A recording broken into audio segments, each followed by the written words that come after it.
Balanced list है, पूरा समन्वय बनाया गया है, सामंजस्य बनाया गया है, अनुभवी नेताओं में और नए नेताओं, महिलाओं को भी मौका दिया जा रहा है। और जो प्रतिक्रियाएं आ रही हैं तीनों राज्यों से, अच्छी प्रतिक्रियाएं आ रही हैं इस लिस्ट को लेकर। एक उत्साह का माहौल है प्रदेशों में भी जहां ये चुनाव होने हैं। और जो यहाँ एआईसीसी में समर्थक आते हैं अलग अलग प्रत्याशियों के और उम्मीदवारों के, वो भी बहुत प्रसन्नचित्त दिख रहे हैं। सर, राजस्थान के लिए आपने कहा कि रिवाज बदलेगा और राज वही रहेगा। बिल्कुल वही रहेगा, क्योंकि जो काम कांग्रेस सरकार ने राजस्थान में किया है, ये पहला ऐसा चुनाव पिछले 30 सालों में मैं देख रहा हूं जो प्रो इनकम्बेंसी का चुनाव है, जो सरकार को धन्यवाद भी देना चाहता है और फिर से एक मौका भी देना चाहता है। ये ऐसा एक चुनाव है। पाकिस्तान की करारी हार हुई और मोहब्बत की दुकान की तरफ से कोई प्रतिक्रिया निकल कर नहीं है, जबकि पूरा देश अरे हर्षोल्लास मना रहा फाइनल होने दीजिए, हम देखिए कैसे त्योहार मनाएंगे। लेकिन मणिपुर पे प्रधानमंत्री कब बोलेंगे, वो जरा हेमंत बिस्वा शर्मा जी से पूछ लीजिए, आजकल तो करीबी वही हैं। बीजेपी के पुराने जितने नेता थे उनको तो साइड में बैठा दिया, कांग्रेस से जो गए हुए हैं वो आजकल प्रिय बने हुए हैं। किसके? दोनों के, मोदी जी के भी, अमित शाह जी के भी।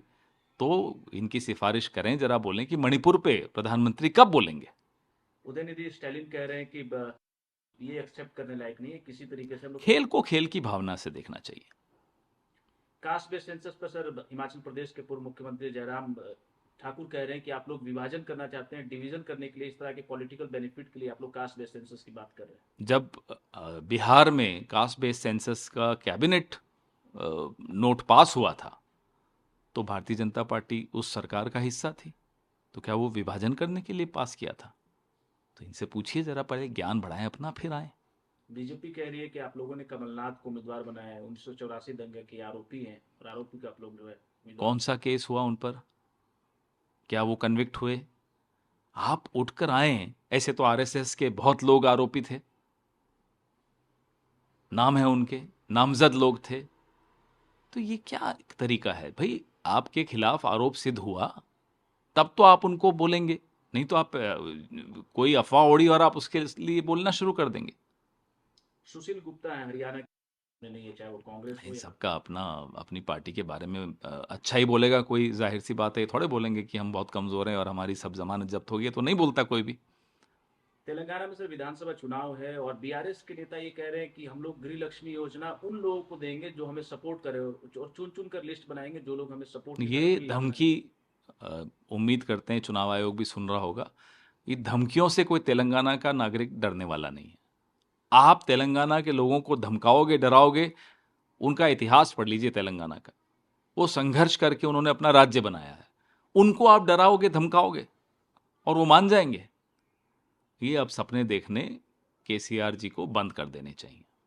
कल कांग्रेस के कुछ नेताओं की गिरफ्तारी भी हुई, प्रदर्शन भी हो रहा था और तमाम नेताओं को गिरफ्तार भी किया गया कल। वहां एक ऐसी सरकार चल रही है जो नौजवानों की उम्मीदों पर खरी नहीं उतरी। वो एक बात, नौजवान अगर सड़क पर आते हैं विरोध प्रदर्शन करने, एक 23 साल की बच्ची ने आत्महत्या कर ली क्योंकि उसके एग्ज़ाम बार बार पोस्टपोन हो रहे थे। वो बाहर से आकर हैदराबाद में पढ़ने आई, हॉस्टल में रहती थी और उसको नौकरी की सख्त आवश्यकता थी।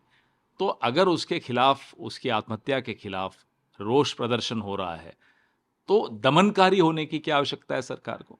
आप उनको बुलाइए, उनसे बात कीजिए, क्यों एग्जाम बार बार पोस्टपोन हो रहे हैं उसका जवाब दीजिए। एक जवाबदेही तो सरकार की बनती है। खैर, अब तो चुनाव आ रहा है, अब नई सरकार आएगी और नई उम्मीदें जो नौजवानों की हैं उस पर खरा उतरेगी। बिहार के मुख्यमंत्री नीतीश में जिस वो समुदाय से आते हैं, उससे प्रधानमंत्री ने मुख्यमंत्री रहते हुए ओबीसी समुदाय में डाला और ओबीसी के दर्द से उन्हें कोई लेना देना। देखिए, ओबीसी के दर्द से मोदी जी का कोई लेना देना नहीं है, तो हम सबके सामने है। अगर ओबीसी का दर्द महसूस करते वो, तो जाति जनगणना से उनको क्या गुरेज था? क्यों नहीं स्वीकार करते जाति जनगणना? जब राहुल गांधी जी ने एक चुनौती आपके सामने रखी कि 90 आईएएस अधिकारी, सेक्रेटरी स्तर के आईएएस अधिकारी में से महज 3 ओबीसी वर्ग से आते हैं, इसका जवाब तो प्रधानमंत्री को देना पड़ेगा ना। हेमंत बिस्व शर्मा कह रहे हैं कि जो लोग हमास को समर्थन कर रहे हैं अरे वो आसाम की चिंता कब करेंगे? हमास की निंदा सब करते हैं, आतंकवादी संगठन है, आतंकवादी उन्होंने घटना को अंजाम दिया, उसका खिलाफ सब है। अब इसको देश में उठा उठा के अपने आसाम से क्यों ध्यान बटा रहे हैं लोगों का? आपको एक काम दिया, आसाम के मुख्यमंत्री हैं, जरा आसाम की तो चिंता करके देखिए। सर, कर्नाटक में कांग्रेस की सरकार है, आप लोगों की सरकार है, और जिस तरीके से एक स्टूडेंट के साथ गैंगरेप किया गया, हालांकि एक शख्स को पकड़ लिया गया है, तुरंत कार्रवाई हुई। ये फर्क है, आपको कांग्रेस और भारतीय जनता पार्टी सरकारों में दिखेगा। हम बलात्कारियों के पक्ष में खड़े हुए कभी नहीं दिखेंगे, जैसे कि भाजपा दिखती है, जैसे कठुआ में दिखी। मंत्री खड़े हो गए झंडा लेकर, बलात्कारियों के पक्ष में खड़े रहो, प्रदर्शन कर रहे थे। कांग्रेस की सरकारें जहां भी हैं, अगर इस तरह की कोई घटना होती है, उसके ऊपर तुरंत कार्रवाई की जाती है और बहुत सख्त कार्रवाई की जाती है। आपको याद रखना होगा कि निर्भया के बाद कड़ा कानून डॉक्टर मनमोहन सिंह की सरकार लाई थी।